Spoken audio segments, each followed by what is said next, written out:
அண்ணனும் தங்கச்சியும் பிரிஞ்சிட்டீங்க, சரி.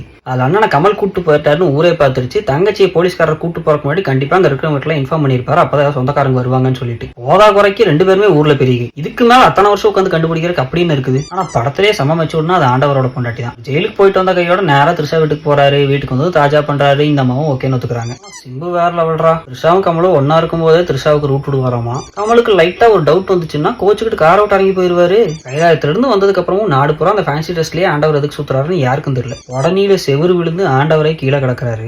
சிம்பு அவரை பார்த்து கேட்கறாரு, நீதான் பில்டிங்கை வெடிக்க வச்சியான்னு. பில்டிங் ஒன்னும் ஞாபகம் வருது. அந்த சின்ன வயசு பில்டிங் எல்லாரும் அடிக்கடி போயிட்டு வந்துட்டே இருக்காங்க. அப்போ மீட் பண்ணிக்க மாட்டாங்க, அது வேற விஷயம். ஆனா அங்க ஆள் நடமாட்டமே இல்ல, வேற யாருமே இல்ல. லைட் மட்டும் இருந்துட்டு இருக்குது. எல்லா பக்கமும் ரெனோவேட் பண்ணி வச்சிருக்காங்க. எதுக்குன்னு தெரியல. அசோக் செல்வன் தாண்டா செம்ம டீடைலிங். என்னடா இவர் புதுமா பிள்ளையாட்ட ஜாலியா எல்லாரும் வீட்டுக்கு போயிட்டு வந்துட்டு இருக்காருன்னு பார்த்தா தங்கச்சி புருஷன். சரி, டாக்டர் தங்கச்சியா அவங்க வேலையை ஒழுங்கா பாக்குறாங்களா பண்ணா தூக்க வர்ற மாதிரி ஒரு ஊசி போடுறேன்னு சொல்லிட்டு போடுறாங்க. அதை போட்டதுக்கு அப்புறம் தான் டயர்டா இருக்கிற ஆண்டவர் ஆக்ரோஷமாயி வரவன் எல்லாம் போட்டு அடிச்சுட்டு இருக்காரு. இது எல்லாத்தையுமே பல்ல கடிச்சு தாங்கிட்டாலும் கடைசியில விவசாயம் பண்ணிக்கிட்டே விண்வெளி நாயகன்னு போடுறாங்க பாத்தீங்களா, அங்கதான் சூற காண்டாகுது.